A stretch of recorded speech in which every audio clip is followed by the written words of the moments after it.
Hey, welcome back to the Job Talks podcast, the podcast that helps you find your way in life. I'm your host, Romain, and today I'm joined with Linda, Tim, and Lasse. Lasse is our head of sales, head of finance, and everything in the company.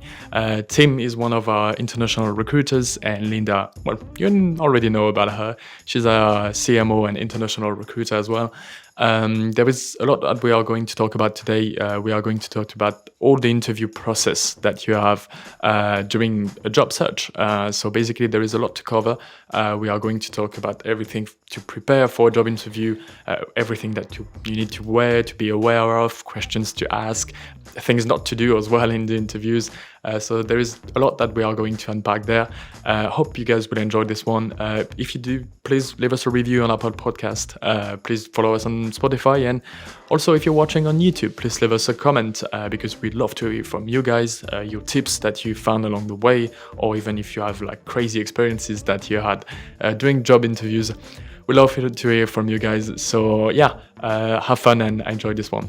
Ooh, and I forgot to mention, but Lasso dropped during the middle of the conversation because his phone died, so there was no battery left. So yeah, you have Lasso for the first half of the podcast, but not anymore afterwards. So yeah, keep that in mind, and yeah, have fun. Well, thanks a lot, guys, for joining today. As we talked about just before, we're going to talk about everything that is interview related. You guys are interviewing a lot of people. You are sending also people to get interviewed in some different companies. So there is a lot of good stuff to be talked about because, especially now that we are getting different kinds of interviews, a lot of them are getting digital video calls. I mean, we see a whole different change in the whole recruitment industry. So that's really interesting to talk about. So we're gonna divide them in different parts, but I want also to have you guys and your experience, if you had like for your previous job interviews, but also the candidates that you sent. So we're gonna talk about all of that. But I'm gonna start with a statistic because, all right, why not? So it said like it's a global statistic, not only for Europe but for the whole world. That said that I'm losing my voice. That said that on average, like for one job, there is around 118 people applying for it. So that's a huge number.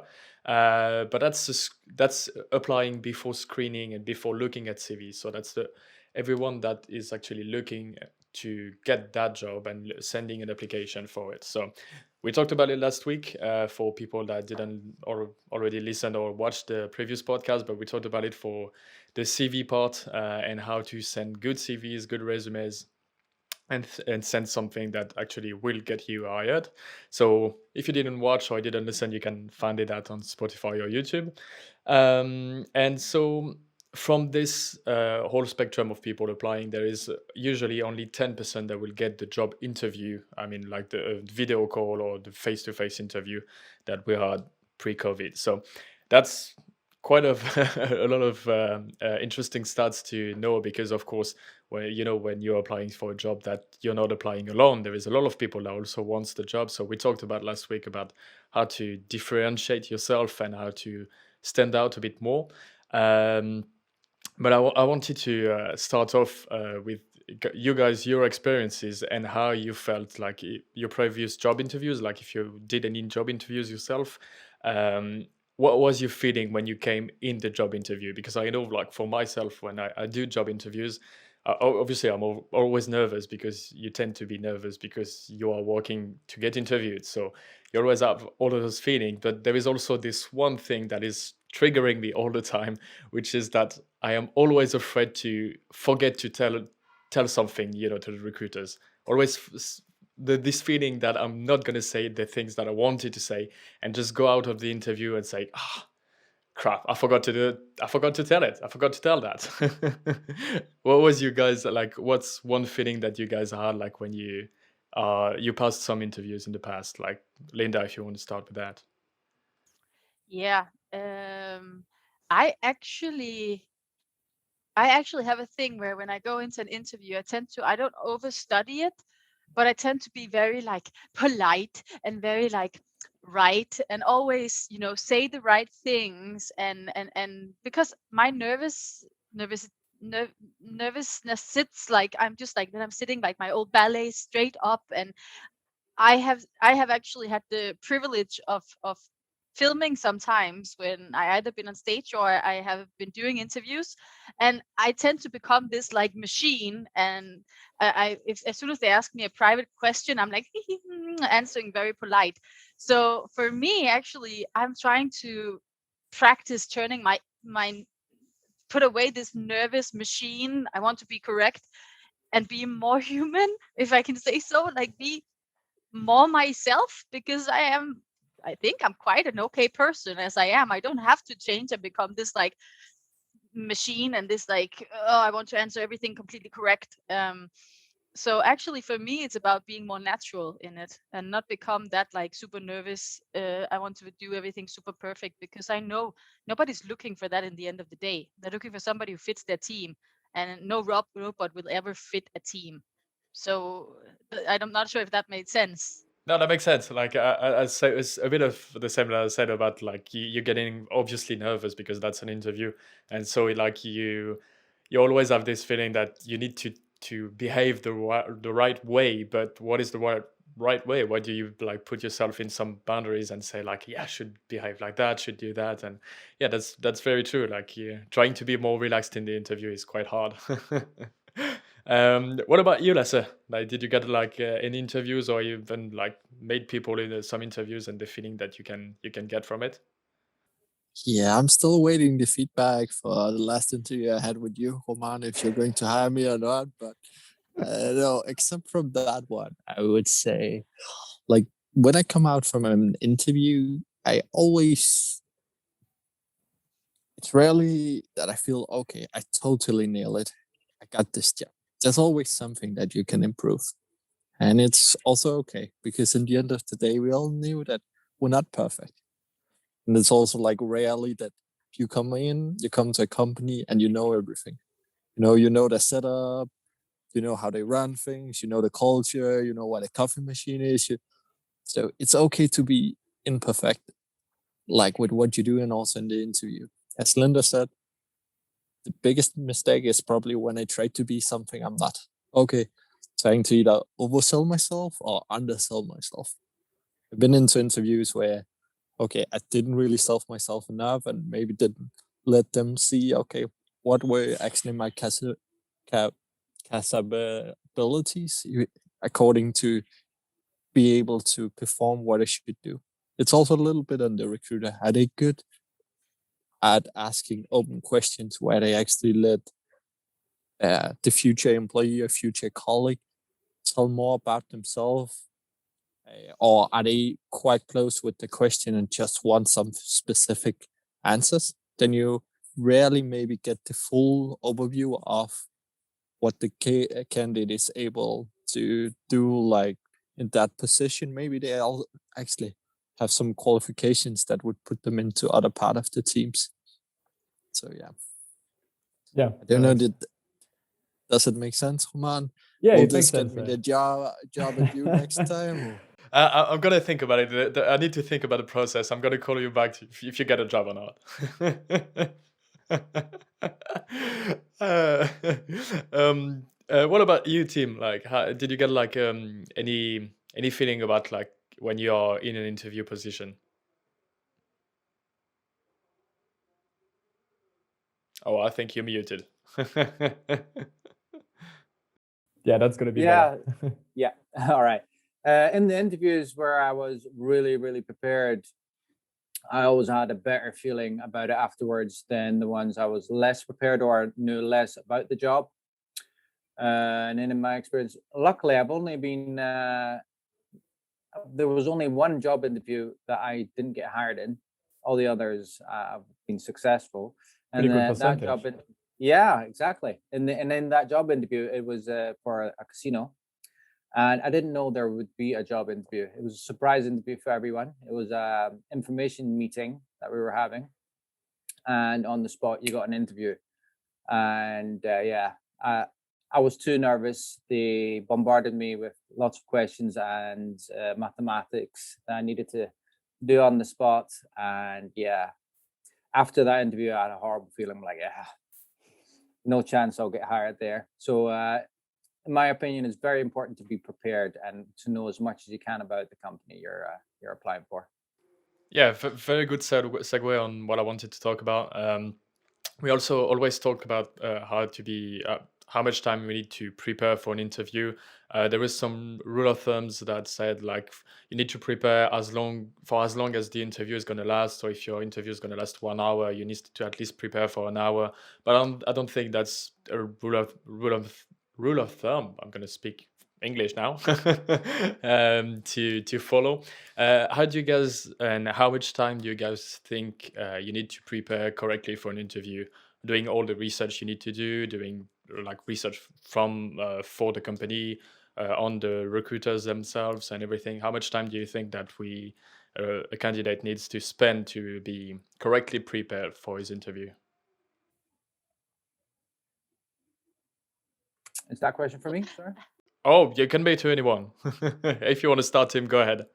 It all depends. If you've been working at a company for a certain number of years and you think, I like to apply for other jobs, the first one you apply for, you might spend more time on than the 10th one, just because you've been preparing yourself for lots of questions. So the other interviews you should prepare less for. But yeah, half an hour to an hour, I would say is totally fine.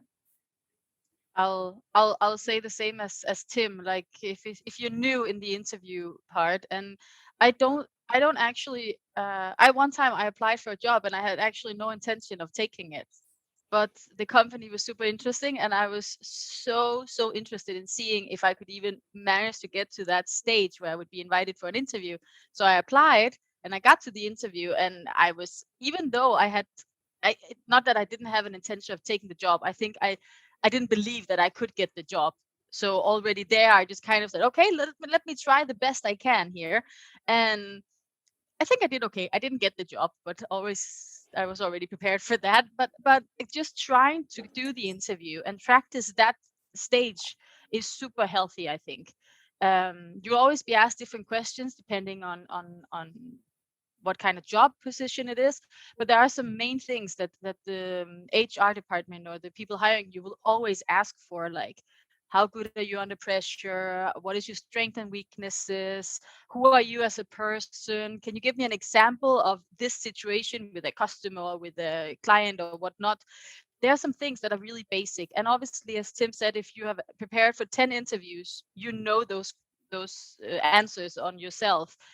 But if you don't, then spending some time, first of all, researching on yourself, what would you like, what is a good answer for you, and that might also vary from position to position, like depending on what position you are searching for. But as well, please don't make the mistakes on, even you believe that you know the company, go in, check out their website, see when are they founded, small facts about the place. Even though you're applying for Siemens, who is a giant company, and you'll be applying for a job in the finance department, so you'll be sitting doing pay slips, for instance, or something like that. Actually, you have nothing to do with the product that they're doing, so why would you know? I have a friend who made that mistake and was just so into that specific little role in a very big company that when they asked her in the interview, do you know what we're doing here? She couldn't 100% answer. She could give like a broad industry, but she couldn't actually give like the answer of what are you doing in the company. So research the company. It takes literally 5 minutes on your phone, Googling what is this company doing? Where is this department located? How many different departments are there? Who are going on LinkedIn? Who is the person who is going to interview me? Yeah, that's going to go as far as we said last week about the small amount of stalking that we talked about. But that's very true. Like if you know like in advance kind of the people that you're going to be interviewed by, you can do a little bit of research and just find like what are they actually doing in the company, what are their hobbies or anything. That's all the small things that can be really helpful on like the conversation, because you never know how the conversation is going to turn out, you never know the questions going to ask. So that's always like kind of nice to have all those small bits to like to take care, like to know in case, and always to inject in the conversation that could be, and that proves that, as we said last week, that it proves that you did your research and you did your a lot of work to really, I mean, to show that you really want this job. So that's really interesting to think about it. How about you, Lasse? How much time and how do you think like people should prepare for a job interview? So I would say it's a little bit the same as when you first start biking or when you start biking again. I crashed the first time I started biking. Did that mean I stopped? Probably not. But it just means that it's actually okay to, as Lynn did, apply to some jobs in the really beginning that you don't want, or get some practice at going at interviews, because nobody is great in the beginning. It's a little bit the same with selling. You know, the first time you probably get on the phone, you're like, it's all about myself. Sure, like, oh, maybe I'm born in 1994. Like, have those in my family. You kind of need to get warm and get better at it. So it's actually, I would actually recommend maybe people to apply also a few places that they didn't necessarily run in the beginning, just to actually get the interview training. And okay, how is the questions that they normally ask? Also good to go on YouTube and check that out. Another thing that I sometimes do is, if I really want a specific to work at a company, I actually reach out to some of the employees working in that department, and I ask, hey, so Oman, I can see you're working here. Seems like really an awesome company. I'm going for an interview. Would you be okay having a chat where I can ask you a few questions about that position? Because then I know all the insights from, okay, what is the person going to do? I even get information about, is it actually how I expect it to be? Sometimes you have an illusion about, this is like how it's going to be working in Apple. This is how it's going to be working in Google, or one of the big ones. But another thing is maybe the reality, or maybe the illusion you had is exactly the reality. But by you reaching out to one of the current employees, you just get a better insight to it, and you also get some of the small tips about, okay, what did they do in the training? What did the recruiter like focus on? You can indirectly ask that. So I'd say it's a little bit of a cheat trick I would do if so.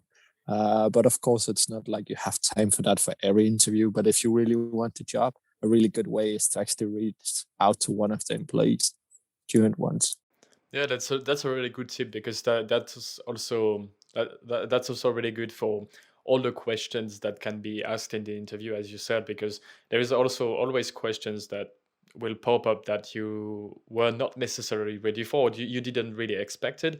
But the fact that there is common questions, of course, that comes every interview, but there is also ones that the recruiters want to test you on, and if you've got like the knowledge of the culture of the company, the knowledge of how the company is truly working inside, that's a huge advantage, because like you're taking one step like ahead of every other candidates before the interview even started. So that's a really good tip as well. There's also one thing, like, still putting statistics, of course, but there is one thing that really surprising statistic that came out, but that says that the first impression is made in the 7 first seconds.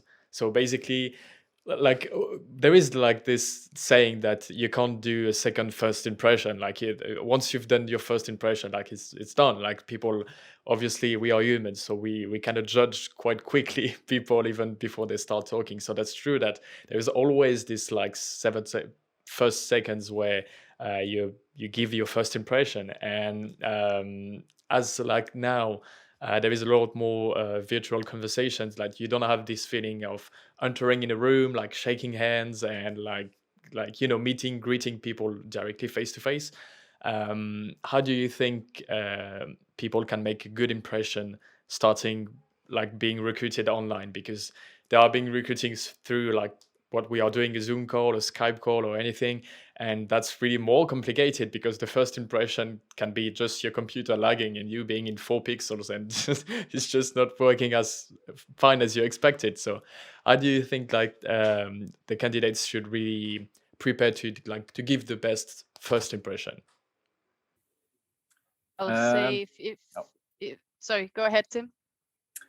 Um, well, when it's face to face, I would say one of the things is a good handshake is something to think of. There's nothing worse than shaking someone's hand and you get a sloppy hand. Yeah. I'm gonna cut you just before you say I'm gonna cut you because I've actually got a statistic about that that says that like 10% of candidates got rejected for a bad handshake. Imagine the statistic, 10%, just because you have a bad handshake. And I believe that. I mean, of course, it says a lot. Like if you just have like this the sloppy handshake, like you don't show motivation. So that's very true. Sorry, you can continue.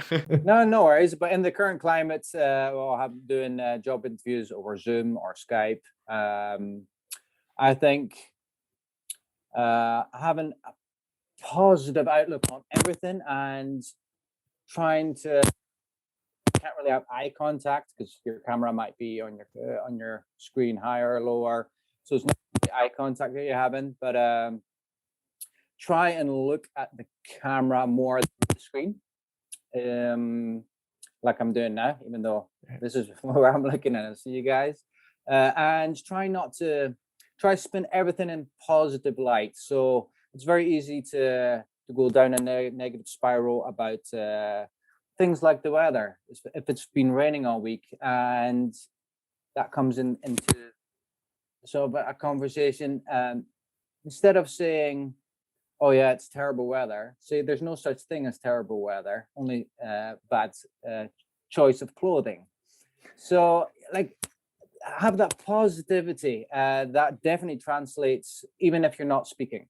So in the first few seconds, just having that sort of energy in you really translates, I think. Yeah, I think that's really important. As you said, like when you like entering a room with full energy, like you should have the same mindset when you are joining a Zoom call, a Skype call, or whatever.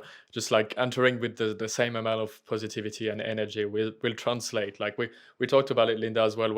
Like when someone is smiling through the phone, you can hear it. Like you can hear people when they are happy and smiling. So of course, like when you've got a video call, like smiling and having this positive energy will always results. I mean, in better consequences, like than just being flaccid and just not having like a really great face and mindset and motivation.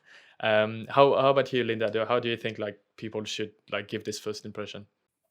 I'll say the first impressions, like sometimes I hear that people think it's very harsh because they're nervous and people should give them a chance. But I always try to compare it with the first time you met some of your best newer friends. Your best friends might go back to kindergarten, so you don't remember. But I for sure remember meeting some of my friends for the first time. And I also remember my thoughts, and they came to be completely different only a few hours later. But the first time you meet a person, it sticks with you. And of course it does that for a job interview as well. So today, when you cannot be, as Tim said, in front, give a proper handshake, at least what you can do is be positive. Tim already mentioned that. I'm not going to go into that.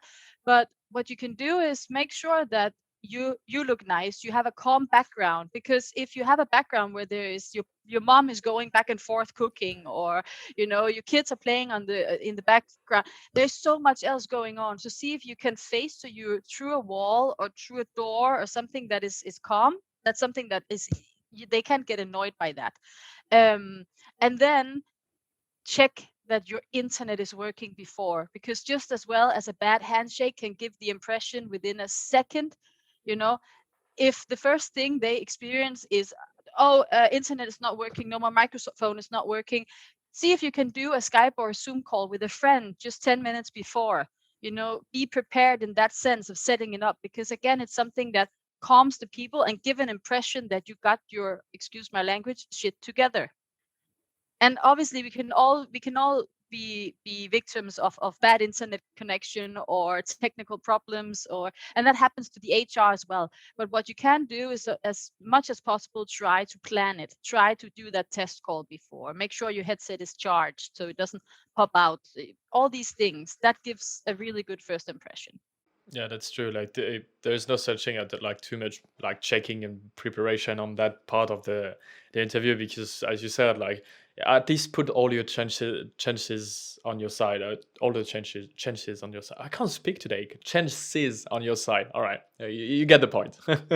But yeah, that's true. Like, just if you can do, like, now we can do like some test calls and everything, so that helps a lot to at least check that everything is working correctly. And if there is something that is happening, at least you give yourself all the chances you can. So yeah. How about you, Lasse? How do you think candidates should could give a good impression to recruiters? I see it a little bit as a football match. So, with you not having a comp background, quite a colorful one like I have in the background, or like not wearing a proper shirt or not being well dressed or maybe coming on time, it's like you starting at -2. So you start the match at already being 2 points, like where the rest is ahead of you, all the other applications, all the other ones going for an interview. But say it's also really about. I think this actually comes from childhood, that you reflect on others' face impressions. So it's actually something that you do between like a mother and a child. But it's quite important that also when you're drinking, for instance, water, okay, we tend more to like people who drink at the same time as us. There's some quite impressive studies about that. And it's the same in the interview.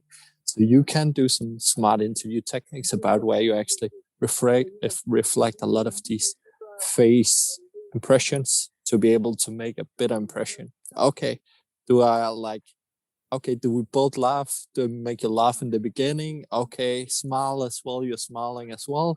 Okay, do I reflect on what you're doing? It actually often helps you have a really good first impression of the other person because you can relate to them. So I'd say that's definitely one of my tricks. And yeah, the rest of the guys said pretty well. Okay, nice shirt, well dressed, calm background, not too much noise. Please download Skype beforehand instead of starting 5 minutes too late. Things like that. I even have a candidate who showed up with one of their friends for an interview. Maybe not the best impression. No, like you want somebody. Of course, you want teamwork. No bad things about that, but you also want somebody who's able to work for themselves, individual. So yeah. Yeah, that's very true. Like, I think like now with the Zoom calls, I mean, the like video calls in general, like we talked about, it's just like a quick check at your background or anything that could save a lot of the things, because like double check if you got anything on the shelves or anywhere like you can have like. But yeah, as you talked about also. Touched the point about the dress code. There's also one statistic that said like 71% of recruiters wouldn't hire someone that doesn't follow the dress code.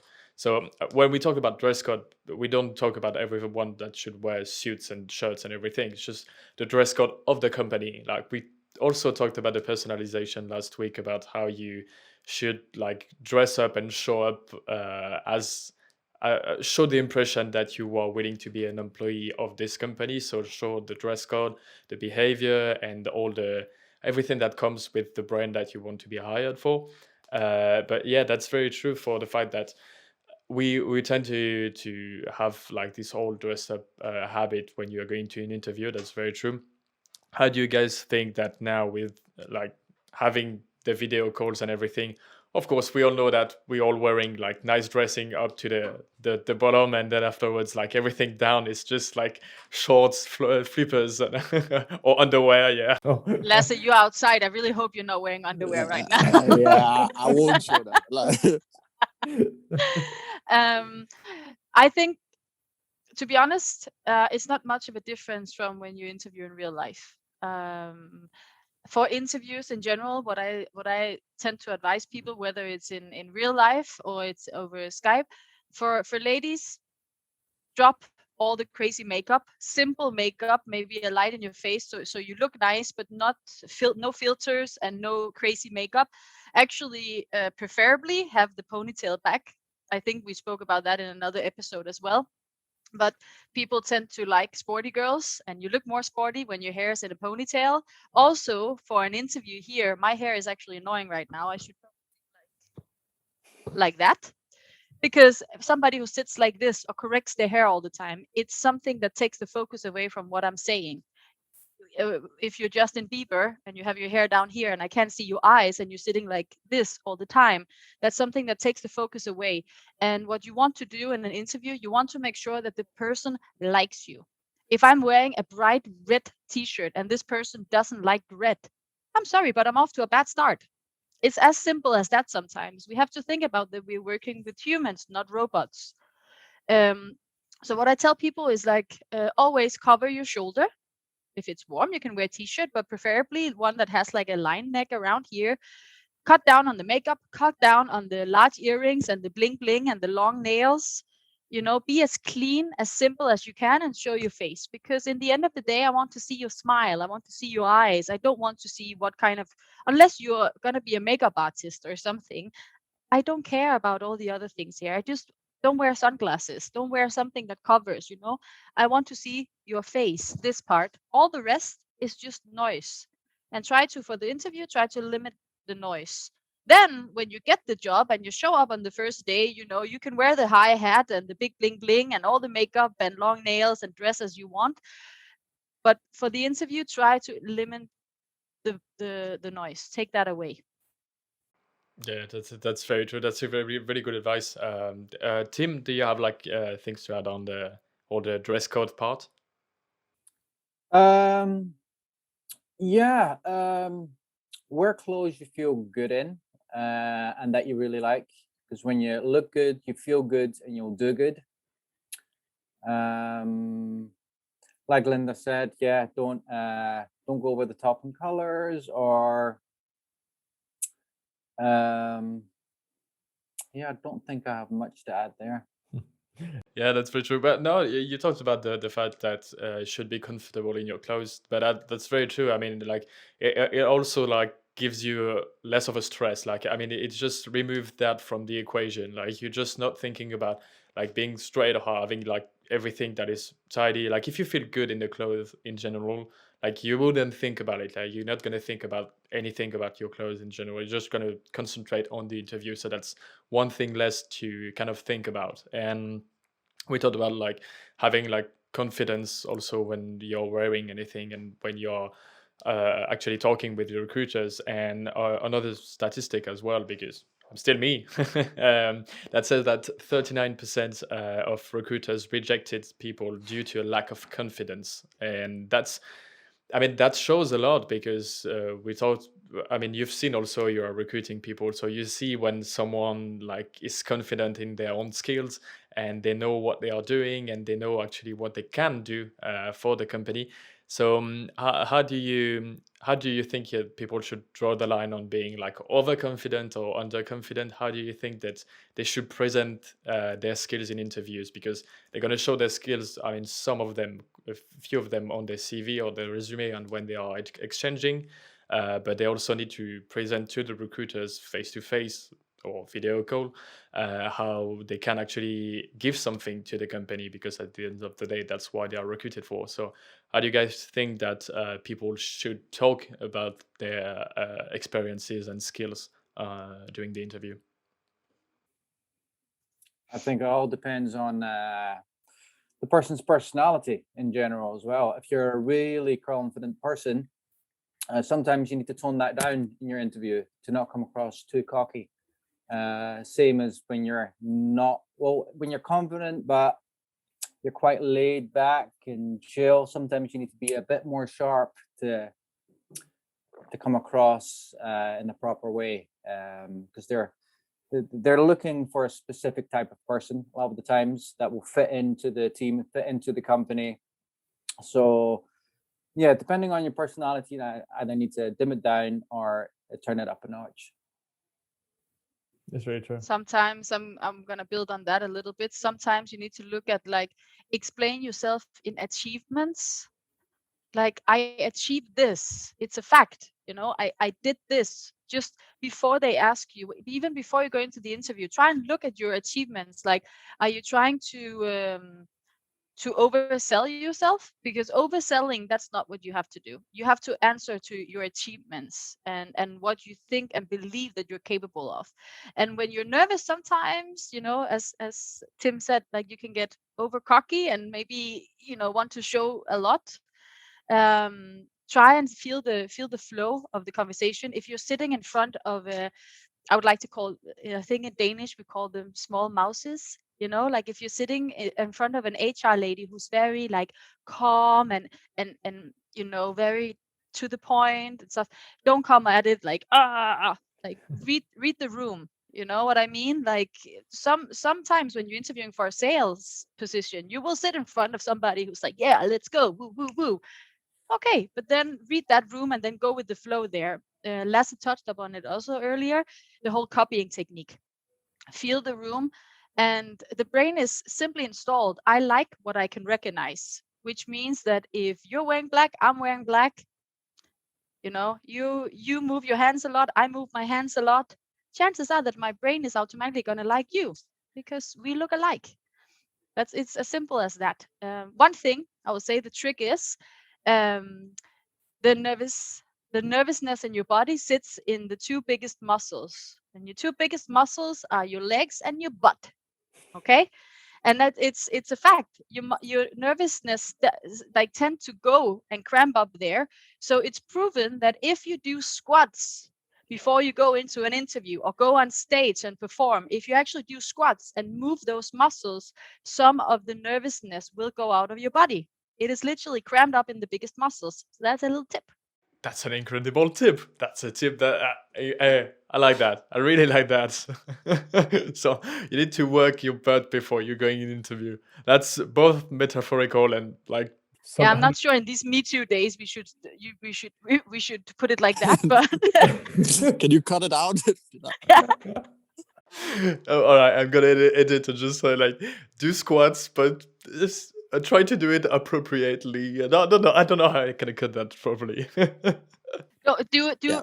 go to the toilet and do them. Don't stand in front of the door and when the HR lady opens, you're standing there doing squats. Like, I don't think that's a good thing. But I would actually say it's really good. Before exams, we used to do power positions, and most people like would have your arms over your head, and you're like, "What the hell?" It's to get the blood rotating and to make you sharper. You get blood to your head, as Linda said. You actually make you sharper for the unexpected questions. When it comes to the question you talked about, man, I would say sometimes you go for an interview where you might be slightly overqualified and you can tend to try to educate the interviewer. For instance, maybe they can do the marketing better. So you just start outlining, okay, why don't you use Facebook ads, or your pixel is not good enough, or how you analyze the data, why you're doing it this way. And yeah, you might be right. Maybe you're spot on with that. And actually you can do a way better job, but you just won't get hired with that attitude when you try to educate somebody. Nobody wants that in the team. So instead, it's about telling you, actually, you give the company a lot of possibilities. Damn, it's awesome that I saw like the content you did on Instagram. Whoa, amazing.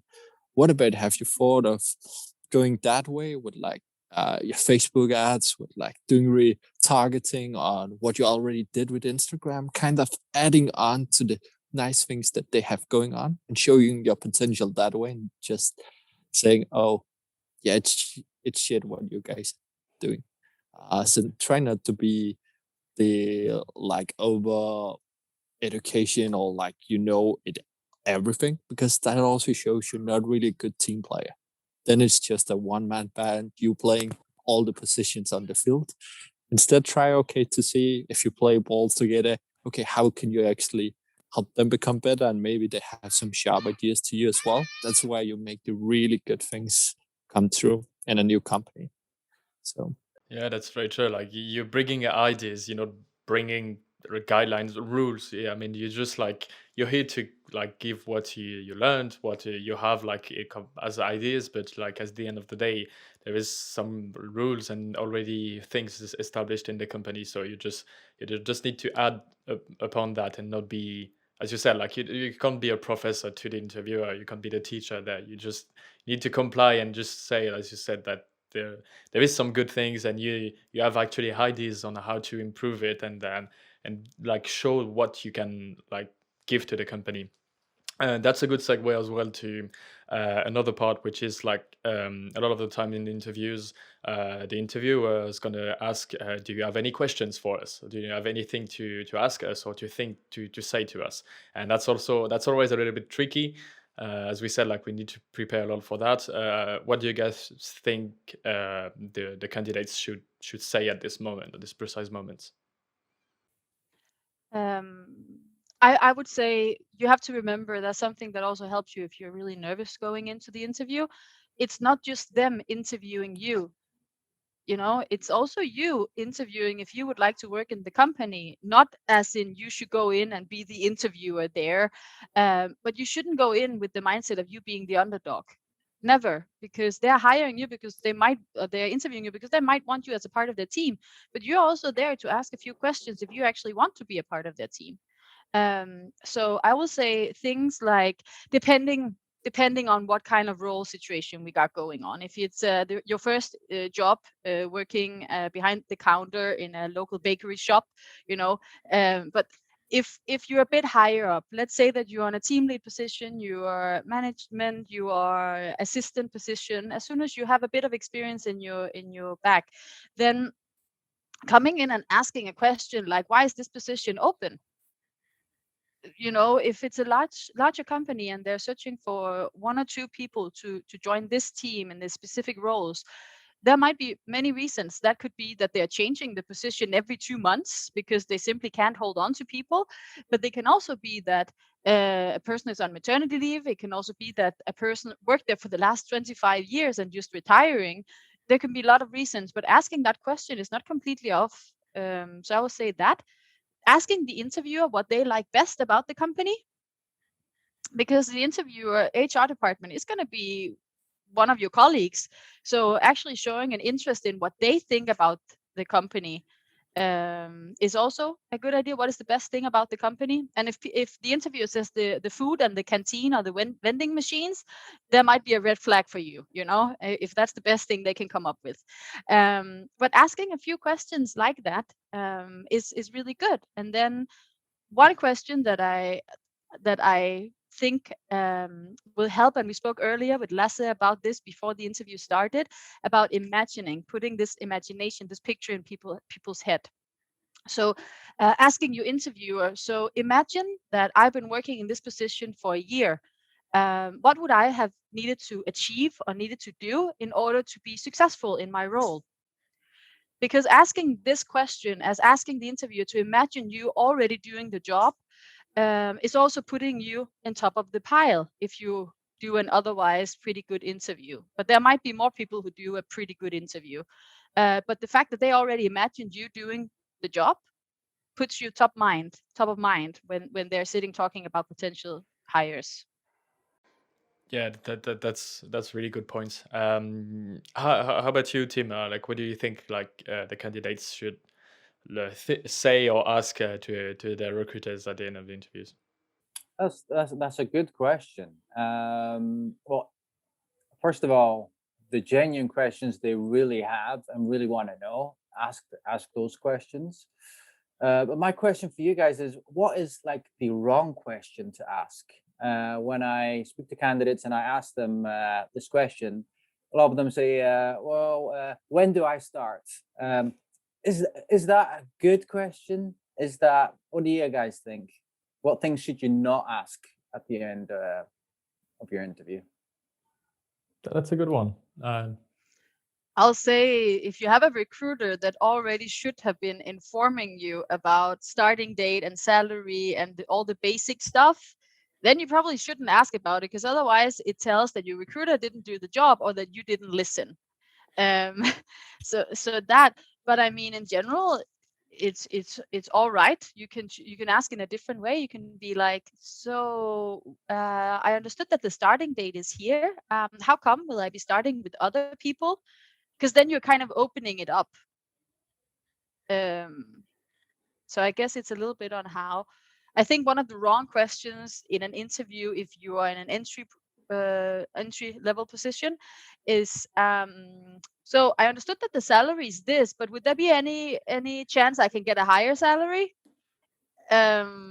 Yeah, I think yeah, the salary question is always like there are always tricky ones, but I think you can always like talk about it, but as you said, like not the way that you just said. Like there is like need to be a little bit of comprehension beforehand. Like you need to really do kind of the research on how, like, why do you get this salary. Like there might be a handful of reasons for that, and so before like asking about anything about being raised or before even started, like there is to be a lot of reasoning beforehand, I think.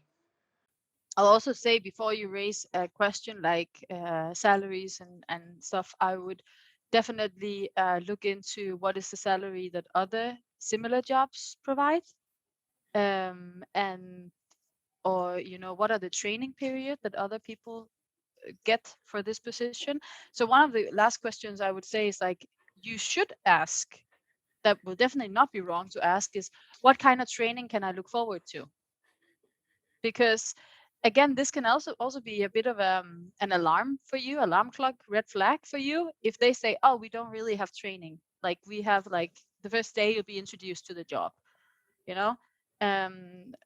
If they offer you, like, if they have an onboarding plan, have they planned on, these days you will do this and you'll have this mentor and you'll have this training test. It also shows how prepared they are to hire you. And obviously most bigger companies, they have onboarding plans and training plans and everything. But if you're also starting in a smaller company, this might be something that'll be good to ask. Yeah, that's very true. That's some good things there, but that's very true, because that's also like those questions also a lot of time come at the end of the interview though. So that's also like the last impression, that I mean the last moment that you are physically going to talk to the recruiters. So that's true that you need to be a bit careful about what you say. There might not be a lot of wrong subjects, but be careful about how you do a lot of research. You talked about it, like you need to be really prepared about the questions, like to avoid any miscomprehension, misunderstanding, or anything that they could go the bad way for you. I'll say one of the things that you should, like, have a few questions prepared, even if it's, if you're rather sure about the position, you don't really have much questions, then something personal to the HR, like, what do you like about the company? Or are are the founders still working in the company? Or like, who actually took this franchise and took it? Read on the website, find a few questions that shows that you read about them, that you know the company, and then end it off by saying, you know what, I don't have any more questions for you. Do you have any more questions for me? Again, because you're not the underdog. And that also shows a little bit of courage, and, like, do it in a nice, smiley way. But then you show that Confidence you're again. confidence in a polite way. Like, that was all I had. Thank you so much for listening to me. Do you have anything else for me? Because then you're turning the table a little bit. And there some HR will be like, oh, okay, no, actually, we asked all our questions. Thank you so much. No, but that's very true. And you said it, like when you do, like, especially nowadays, like with all the social media you can follow for the company, you can find when there were some events happening in the company. There were things that they tried to implement a few days, weeks back ago. All those things that you can talk about in an interview and say, oh, I've seen like 2 weeks ago you did this or this, and how did you guys, how did it turn out? And that could be a handful of things that you can talk about at the end of the interview, or ask about at the end of the interview. And that's yeah, that's really good things to end the interview like that. Just It's always good to make people laugh. Yeah. So if if it's in the fall, if you had said in your personal, when talking about yourself, you said, I'm good at doing magic tricks, then touch upon that and be like, I'll show you at the Christmas lunch this year if you hire me. That's a bit cocky, but it's also cute. It's about finding that balance.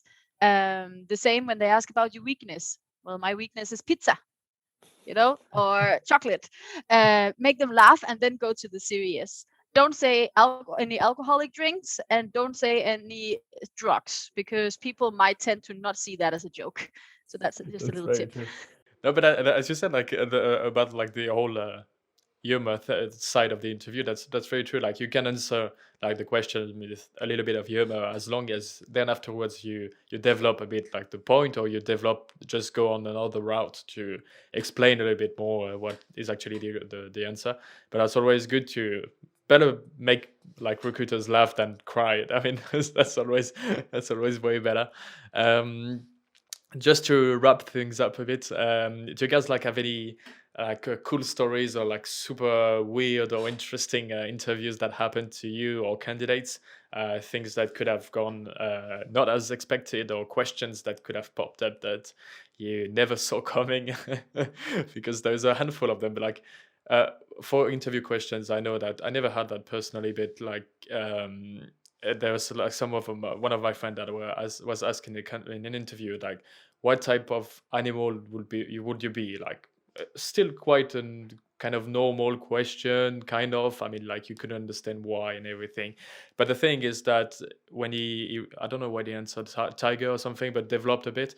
But afterwards, the recruiter started like really digging into the thing and just like kept for like 5 or 10 minutes about why would you be a tiger.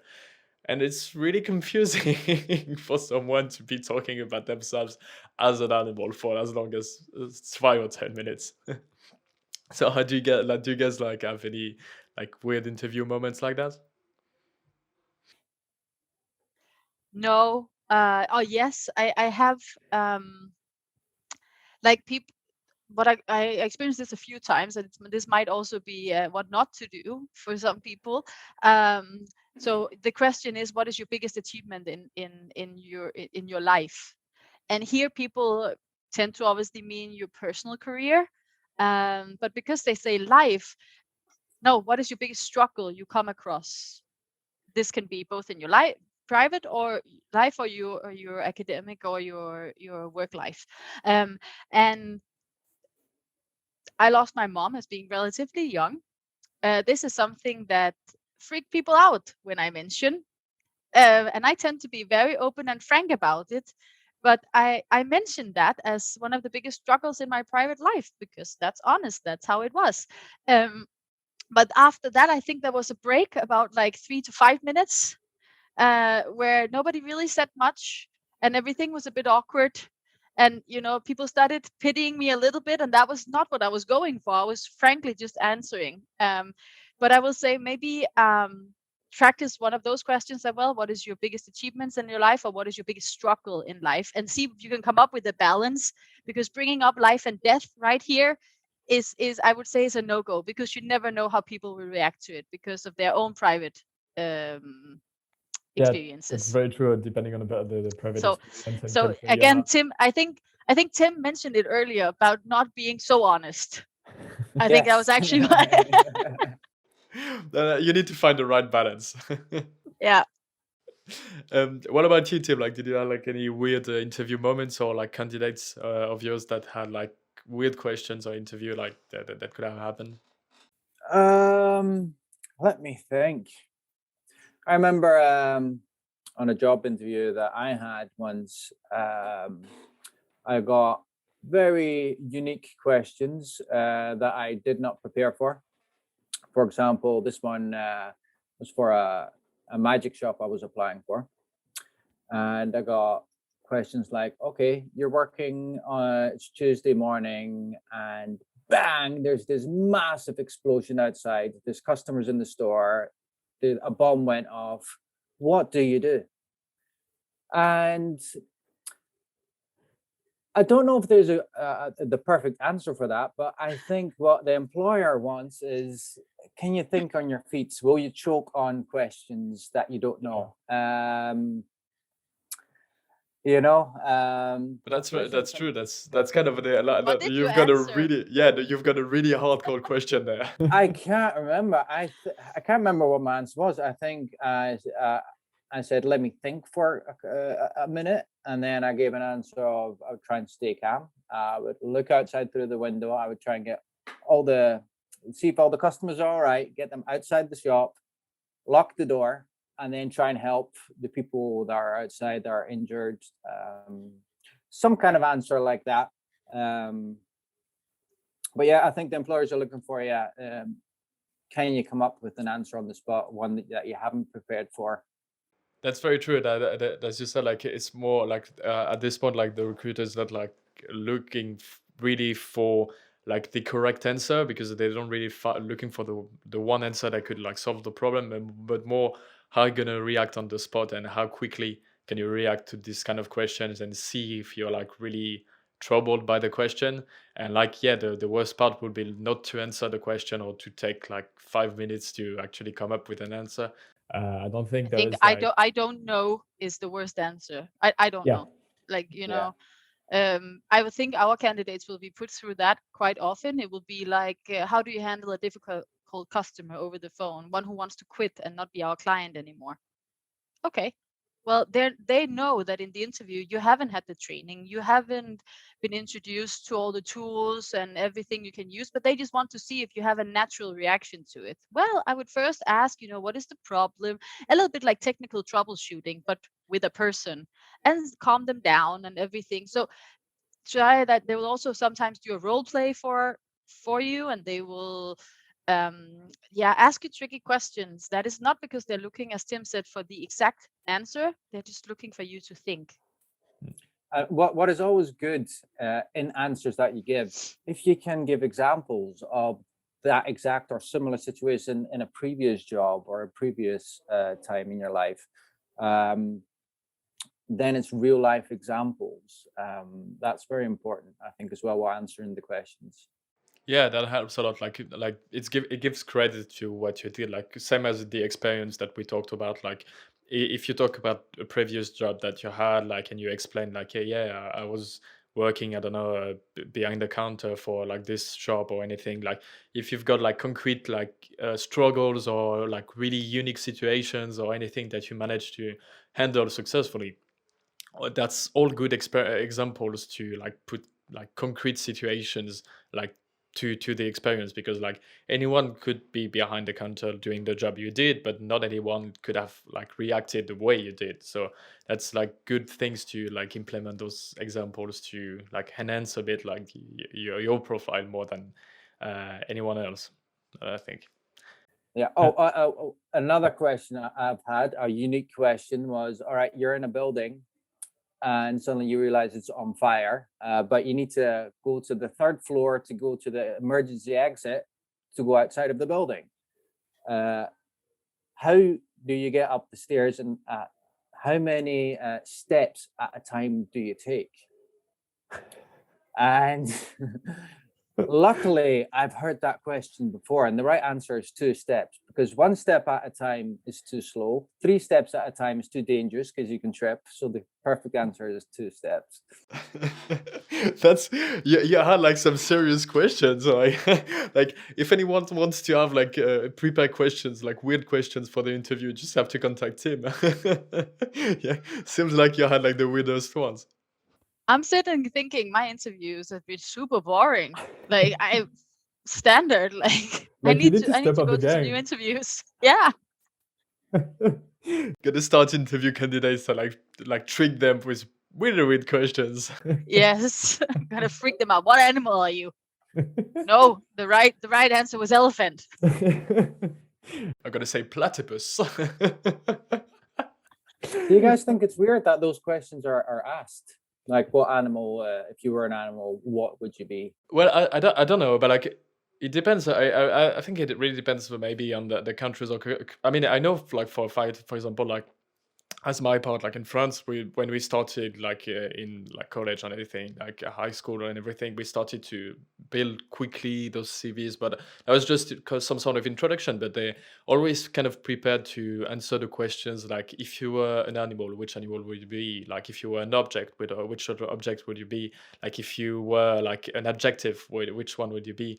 And those are kind of weird questions, but like we kind of grew up with them, so that kind of feel weird actually to have them in interviews, because we feel like they are kind of childish sort of, but we kind of grew up with them. So I don't know if that's I don't think that's anywhere else in other countries, I don't know, but I think that's really I never came across them. Yeah. Like tricky questions and but more direct. Like, how would you handle a difficult? Can you give me an example of how you handled a difficult customer before, or something that's very hands-on?